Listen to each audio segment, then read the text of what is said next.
Baik Bapak Ibu sekalian, ini adalah kisi-kisi untuk seleksi atau ujian masuk teman-teman dalam mengikuti PPG atau pretest PPG, yang mana nanti Bapak Ibu jika lulus akan mengikuti atau menjadi mahasiswa PPG. Nah, kisi-kisinya kurang lebih seperti ini Bapak dan Ibu sekalian. Ada guru kelas TK ya. Jadi ada kompetensi intinya apa di sini Bapak Ibu sekalian ya. Kompetensi inti, kemudian kompetensi mapel keahlian dan indikator esensial. Kemudian ini adalah untuk kompetensi pada guru kelas SD Bapak Ibu sekalian ya. Berikutnya ada untuk mapel IPA atau Bapak Ibu untuk yang prodi IPA. Berikutnya ada IPS Bapak Ibu sekalian. Ada PPKN, bahasa Indonesia, bahasa Inggris, bahasa Jerman, Perancis, Arab, Mandarin, matematika, fisika, kimia, biologi, sejarah Indonesia, geografi, ekonomi, sosiologi, antropologi, seni budaya tari, seni budaya musik, seni rupa, teater, pendidikan jasmani, olahraga dan kesehatan, TIK, kewirausahaan, dan masih banyak yang lainnya yang berkaitan dengan kejuruan Bapak dan Ibu sekalian.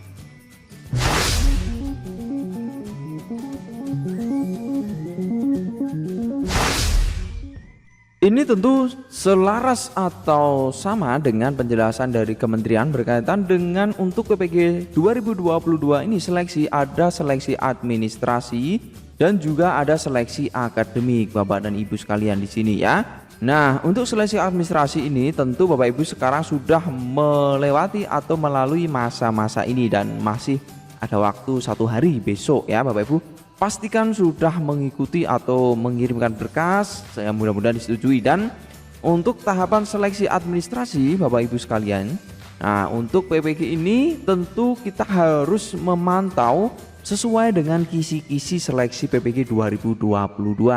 Bila mana kita belajar tidak sesuai kisi-kisi, pasti akan terasa mengambang ya, tidak jelas kita belajarnya. Tentu kita sangat-sangat membutuhkan kisi-kisi seleksi PPG 2022 ini Bapak dan Ibu sekalian. Nah, untuk kisi-kisi PPG 2022 ini kami tegaskan belum ada Bapak Ibu. Jadi Bapak Ibu yang beredar dimanapun itu bisa dipastikan itu belum resmi Bapak Ibu ya. Belum resmi atau sah sesuai dengan yang terbaru 2022 ini kisi-kisinya. Namun demikian Bapak dan Ibu sekalian harus bisa memahami. Jadi Bapak Ibu untuk tahapan PPG 2022 ini khususnya yang dalam jabatan Bapak Ibu berakhir untuk tanggal 25 Februari 2022 khususnya yang tahap seleksi administrasi ini. Jadi penutupan itu 25 Februari. Dan setelah ini nanti Bapak Ibu akan ada masa perbaikan yang mana diberi waktu 2 hari Bapak Ibu ini dari 25 ke 27 ini, jadi ada 2 hari Bapak Ibu. Yang 25 ini sudah mengirimkan dan berkasnya ditolak perbaikan, Bapak Ibu bisa mengajukan untuk diverifikasi kembali. Pastikan memperbaiki sesuai dengan yang diinginkan oleh verifikator Bapak dan Ibu sekalian ya. Nah Bapak Ibu sekalian tentu ini tinggal beberapa hari lagi maka sudah selesai Bapak Ibu untuk tahapan seleksi administrasi. Dan perlu kami sampaikan kepada Bapak dan Ibu sekalian, tentu kami harapannya juga Bapak Ibu semuanya bisa berhasil lulus nantinya menjadi mahasiswa PPG dan lulus menjadi guru profesional. Tentu Bapak Ibu harus segera menyiapkan diri lebih awal dengan bahan yang ada. Artinya Bapak Ibu walaupun tadi di awal kami sampaikan kisi-kisinya belum ada secara resmi, Bapak dan Ibu jangan khawatir. Ini adalah kisi-kisi yang ada di seleksi 2018 tahun silam. Jadi pada saat pretest pada tahun itu tentu Bapak Ibu yang mengalami atau pernah mengikuti pretest siapa saja? Coba Bapak Ibu yang pada tahun 2018 ini mengikuti pretest ya dan belum lulus dan sekarang ikut seleksi lagi ini, coba jawab di kolom komentar siapa, kami ingin tahu Bapak Ibu ya. Nah Pada intinya Bapak Ibu, untuk kisi-kisi 2018 ini Bapak Ibu bisa gunakan sebagai acuan dasar yang mana nanti Bapak Ibu bisa belajar setidaknya tidak melenceng dari ini. Kenapa? Pasti nanti akan rilis kisi-kisi yang baru pun tidak jauh berbeda dengan yang ini pastinya ya. Walaupun nanti ada perbaikan sesuai dengan perkembangan zaman ya, tapi saya rasa ya, misalkan seperti kondisi daring dan lain sebagainya, pembelajaran masa pandemi ini kan terjadi sebuah lompatan pengetahuan teknologi ya bagi Bapak Ibu guru. Jadi kemungkinan tinggal diintegrasikan dengan itu. Dan secara umum dasar atau basicnya ini Bapak Ibu bisa tetap mempelajari ini. Dan di sini ada Bapak Ibu penjaringan bakat dan minat Bapak Ibu, kembali kami sampaikan ya. Jadi ada subkompetensi bakat, minat, dan ada juga di sini Bapak Ibu untuk bakat dan minat ini Bapak Ibu bisa fokus khususnya di capaian pembelajaran dan indikator esensialnya. Pada capaian pembelajaran ini Bapak Ibu akan dijabarkan ke indikator esensial yang mana ini seperti sudah menjurus kepada sub soalnya ya, misalkan kemampuan penalaran pemecahan masalah ini. Nah, indikator esensialnya ada 3 ini Bapak Ibu bisa menggali materi-materi atau mencari sumber-sumber referensi yang tepat ya. Dan bagi Bapak Ibu yang mungkin berminat ya, nanti kami akan usahakan untuk mencari referensi untuk Bapak Ibu gunakan bagi yang Bapak Ibu gabung di grup. Maka dari itu Bapak Ibu bisa segera gabung di grup, misalkan belum join bisa dicek di kolom komentar yang tersemat di bawah ini Bapak Ibu ya. Di bawah sudah akan kami sematkan grup, nanti kami akan share misalkan ada contoh-contoh soal ya.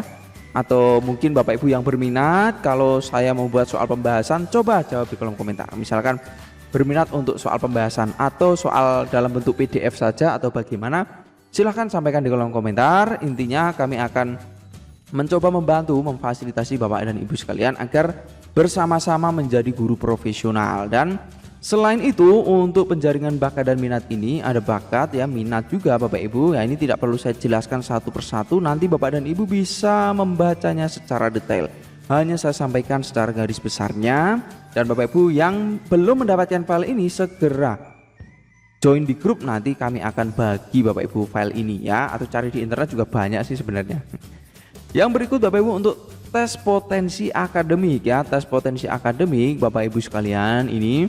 Untuk tes potensi akademik ini merupakan kisi-kisi yang bagian yang kedua. Bapak Ibu bisa mempelajari tentang kompetensi verbal, numerik ya, kemudian ada figural ya, dan verbal terkait dengan hubungan kata Bapak Ibu. Jadi ini adalah kurang lebih 18 indikator esensial yang Bapak Ibu bisa pelajari lebih lanjut ya. Misalkan numerik ini tentang deret, jadi Bapak Ibu bisa belajar kembali tentang deret ya.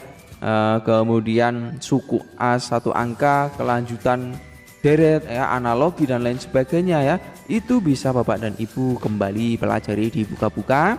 Dan kalau berkaitan dengan numerik ini saya juga sangat senang seperti ini Bapak Ibu, nanti saya coba akan buat pembahasan Bapak Ibu ya untuk Bapak Ibu semuanya. Nah, figural dan verbal ya, figural ini berkaitan dengan gambar-gambar ya, jadi gambar-gambar nanti akan kami kasih contohnya kapan-kapan ya. Jadi maka dari itu pastikan Bapak Ibu sudah memencet tombol subscribe dan tombol lonceng notifikasinya agar Bapak Ibu terus mendapatkan update terbaru dan gratis Bapak Ibu dari saya ya.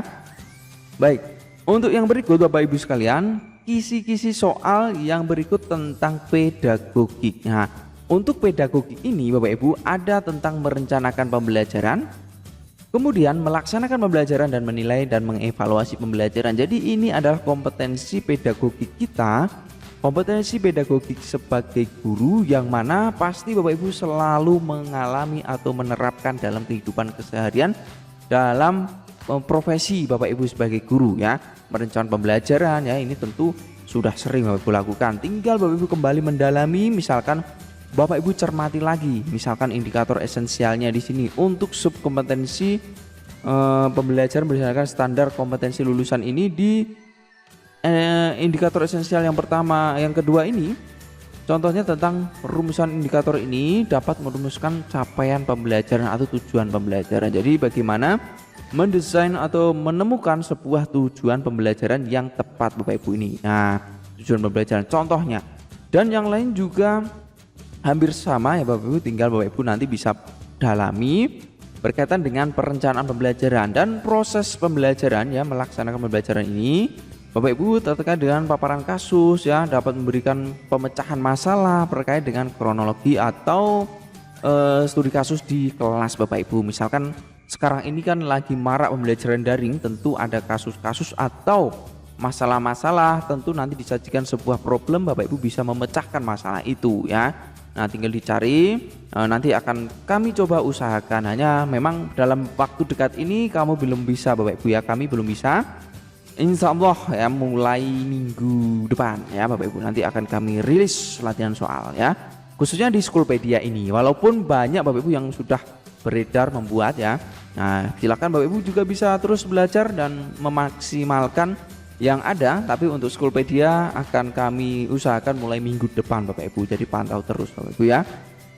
Nah berikut tentang menilai dan mengevaluasi pembelajaran ini juga sesuai dengan Bapak Ibu yang mungkin seringkali membuat analisis soal ya, membuat perangkat penilaian. Ini akan langsung Bapak Ibu mengalami dan akan bisa lebih memahami karena benar-benar mengalami ya. Jadi yang diujikan ini kan benar-benar yang kita lakukan Bapak dan Ibu. Nah yang berikut ini kami sampaikan ya sesuai dengan mapelnya untuk kompetensi profesional ya. Jadi Bapak Ibu sekali lagi ada 3 bagian ya, 3 bagian. Pertama terkait dengan penjaringan bakat minat ya, kemudian tes potensi akademik, kemudian yang ketiga adalah pedagogik. Nah dari tes bakat minat, kemudian potensi akademik dan pedagogik ini jadi satu kisi-kisi Bapak dan Ibu. Jadi Bapak dan Ibu sekalian belajar dari mapel-mapel lain pun bisa ya, tinggal disesuaikan. Karena kemungkinan besar Bapak Ibu, karena satu kisi-kisi besar kemungkinan soalnya ya pasti mirip-mirip, tidak jauh beda. Hanya yang harus Bapak Ibu pahami berkaitan dengan kompetensi profesional. Ini jelas Bapak Ibu harus belajar sesuai dengan bidangnya sendiri, sesuai dengan mapelnya sendiri. Guru kelas TK dengan TK ya. Kemudian untuk guru kelas SD ya Bapak Ibu juga harus dengan guru kelas SD, mapel IPA juga dengan IPA, pinjas dengan pinjas, fisika dengan fisika, biologi dan biologi, geografi dan geografi dan lain sebagainya. Jadi seperti itu Bapak dan Ibu, mudah-mudahan penjelasan ini memberikan gambaran Bapak Ibu sekalian agar terus bersemangat untuk mengikuti seleksi akademik BPK 2020 ini, dan semoga lulus. Jangan lupa di like, subscribe untuk update berikutnya Bapak dan Ibu sekalian. Salam hormat, sampai jumpa lagi.